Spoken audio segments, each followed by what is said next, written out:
My ethnographic report focuses on the cultural impact on immigrated Filipino teenagers in America. Most Americans know someone that is Filipino, like a celebrity, but I'm not talking about them. I'm talking about people like her, a Filipino student now living in America.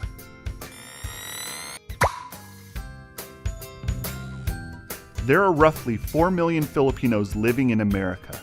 Of those 4 million, almost half have immigrated from the Philippines. The purpose of the study is to look at the differences between Filipino students who were born in the Philippines and immigrated here, and Filipino students who were born in America. The main literature that I looked at was personal experience articles, 2 books, and 4 journal articles. My research methods were interviews with 4 Filipino students who immigrated here, 2 middle school students, 1 high school, and 1 young adult. I also interviewed an American-born Filipino who went to college in the Philippines. The other research method that I used was observing my wife's family who immigrated here when she was 16.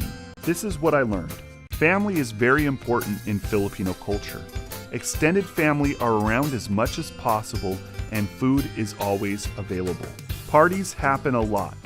Food amounts are massive, and karaoke is usually in full force. Signs of respect are given to elders like grandparents. American-born Filipino students don't always do this, and this causes tension with aunts, uncles, and grandparents that were born in the Philippines. Parents often think that America is not a safe place for their children. They warn their kids not to be alone and remind them to stay away from drugs, but parents don't often communicate about dating relationships and sex. 81% of Filipinos are Catholic, while only 11% are Christian. Students usually identify by the religion of their parents, but don't always have the same commitment. Immigrated Filipino students struggle to fit in. They will look for students that have similar backgrounds to them, whether they are Filipino or not. Language is the biggest barrier, but that pertains to English slang and not the English language.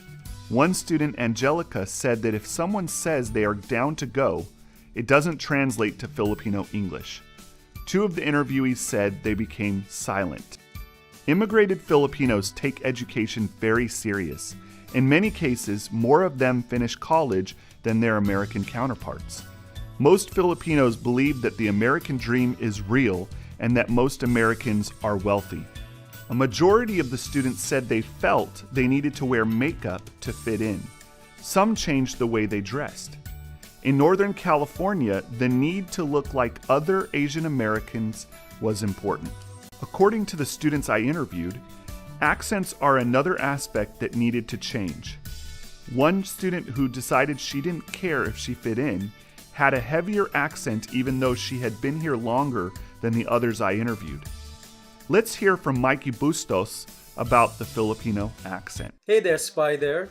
This is your boy, Mikey Bustos. This video is an in-depth tutorial of the Filipino accent.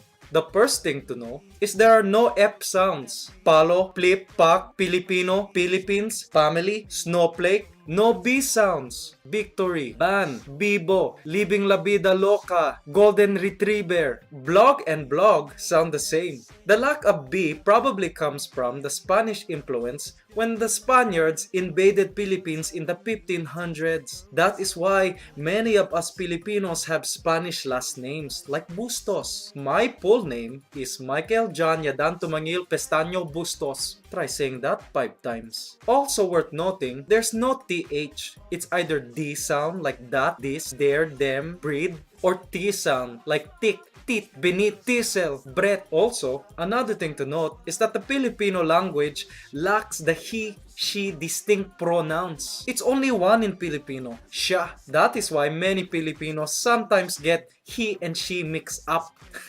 Little bit confused. I like Ricky Martin. Her music is very good.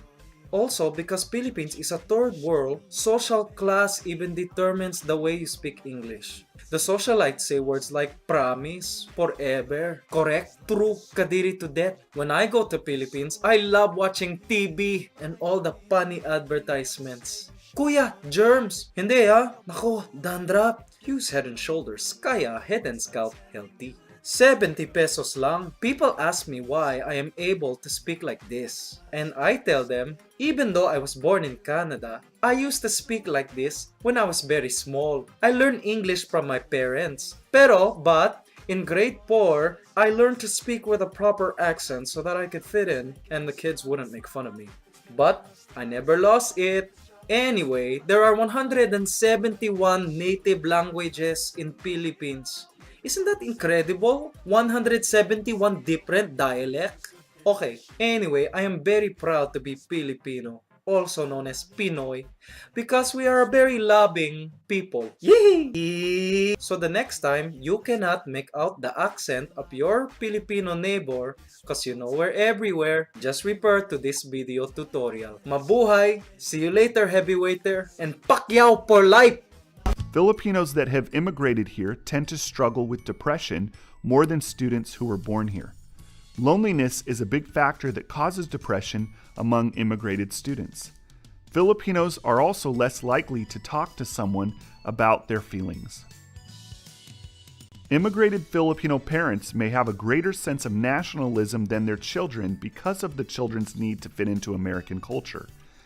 Their children may have a negative view of their Filipino heritage, while American-born Filipino students may have a positive view of their Filipino heritage. Filipinos born in the Philippines struggle with identity. Lighter skin is considered more desirable than darker skin. Filipino celebrities promote skin whitening, and Americans are valued above Filipinos.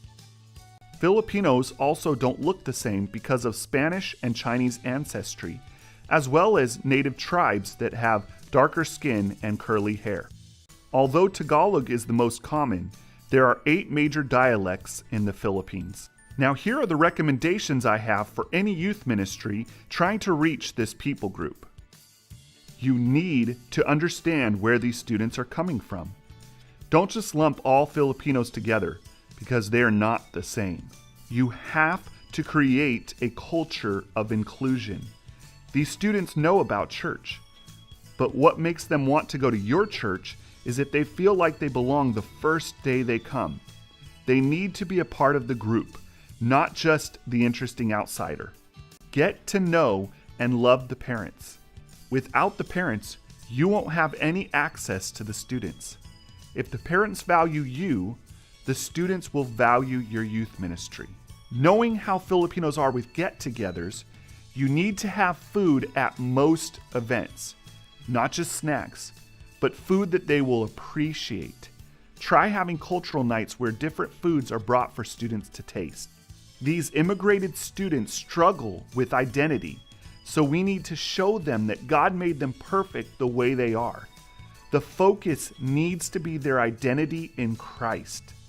Now, what really matters is not what I think, but what these students think. Being a Filipino in America means embracing the cultures of where I came from and where I am now. Being a Filipino here in America means being able to develop my ability to speak 2 languages here in America. Being a Filipino in America means being exposed to different cultures and traditions and also having a wider perspective on things in life.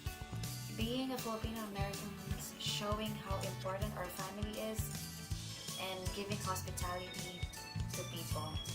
There you have it.